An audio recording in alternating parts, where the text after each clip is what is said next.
the Army to the classroom. Today, we're going to interview Emmitt Glynn, our AP African teacher, AP US History teacher, and so much more. We want to thank him for his time in the Army, and we're here to give an interview about him, about his time, his opinions, his backstory, and anything that goes along with it. And any tips he has for further generations who want to be a part of it or consider going the path he went through. I want to start using questions, Glynn. When were you drafted or enlisted into the U.S. Army? So I enlisted in the United States Army when I was after I graduated high school.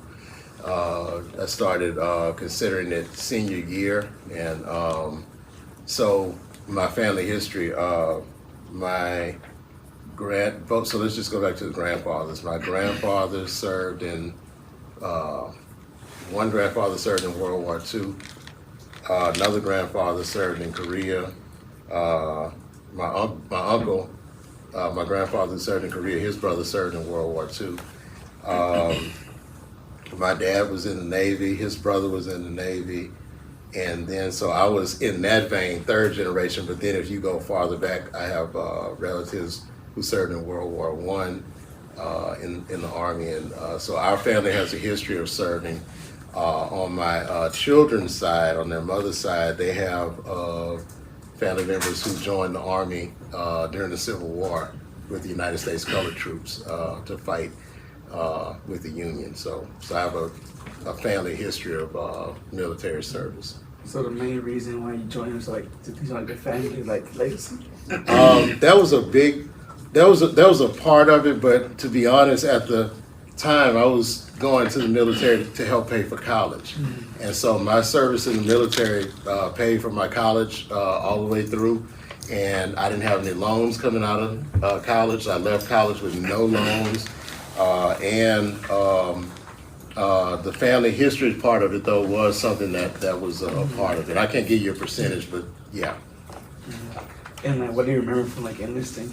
Oh, wow. So enlisting, we went down to the MEP Center and we took our oath, and then the next thing I knew it, I was on a plane headed to South Carolina. I went to Fort Jackson in South Carolina, Columbia, South Carolina, and I was in the, my training brigade was Alpha Company 2, 2nd and 13th, which was a remnant company of one of the first companies first at Vicksburg in the Civil War. So they named the training groups after previous units that have been infantry units and whatnot. So went to South Carolina during basic training.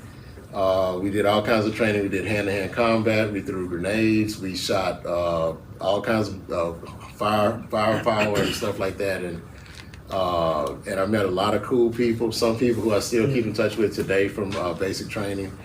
And for me, what it helped me to do, it helped me to grow up. Because when I left here, I was like a silly kid. But when you get in there and then you're holding grenades and you're shooting firepower that could, destroy stuff, and in particular people, it helps you to grow up. And also being in the military, like I left home where people, I have people here, my mother, grandmother, they did everything. Like they washed my clothes, they cooked. I didn't have to do all that. But once I got in there, I had to think and do those things for myself, and that helped me to mature.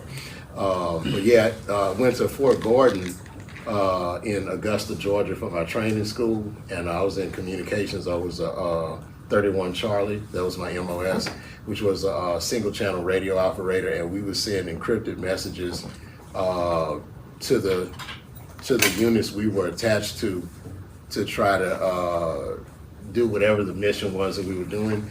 I was attached to 2 engineering battalions, combat engineers, and so I did that the entire 6 years that I was in there. But being a 31 Charlie required me to get not a top secret, but a secret clearance with the government. So I had a secret clearance because of the encryption software, but it wasn't software then, it was a instrument and how it worked, and everybody who dealt with that had to get that top secret clearance. So I thought that was pretty cool. But it was a good experience. I went to the Middle East, and operation called Operation Eastern Castle, and I got to see Jordan and some other places. So it was a really good experience, though.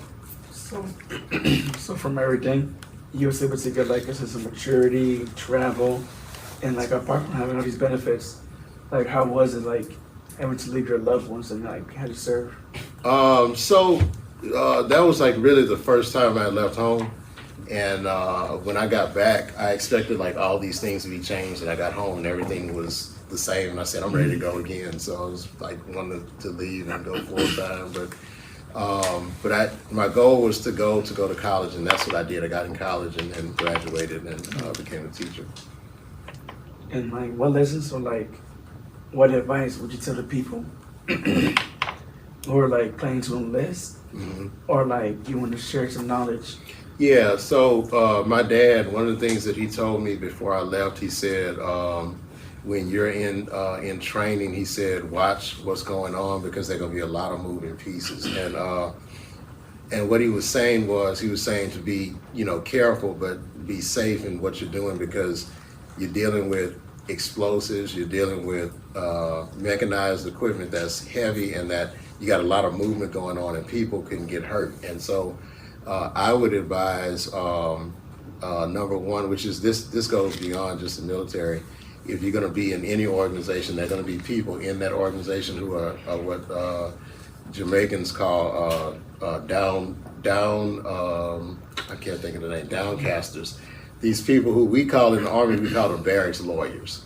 These are the people who don't want to be there. They're negative. They're going to try to recruit you to be negative, to not join in on what's going on. And so you have to steer away from people like that. And that's in any facet of life. Because what they do is they'll get you off your mission. And so, yeah, I would also advise to just listen to the people who are over you and try to work as a team, because that's the whole thing on basic training. My unit, which was we were I think we were not Delta, we weren't Echo, we were Bravo. I think we were the Alpha or Bravo company. What we couldn't figure out, we would go on these competitions that they would take us on, and we were all trying to do an individual thing. What the drill sergeants were trying to get us to understand, they wanted us to work as a team, not as individuals. And once we got that, our unit won every training award in camp. We beat all the other platoons out because we figured it out. If you do what you're supposed to do and I do what I'm supposed to do, then we're taken care of. You'll take care of me, that kind of thing. And so I would say that try to build bonds of teamwork, and when you get in that, because that's what it's about. It's not about one individual. So it's just like a whole group effort then. Yes, it's a group effort, but just know your efforts individually contribute to the team efforts. Yeah. And I think it's like all we have for you to answer this. And I thank you, Mr. Glynn. Oh yeah, thank y'all. Glad to do this. I'm glad we could finally get it knocked out. And thank you for taking time for us. Oh yeah, no problem. Anytime, Adam. Thank you.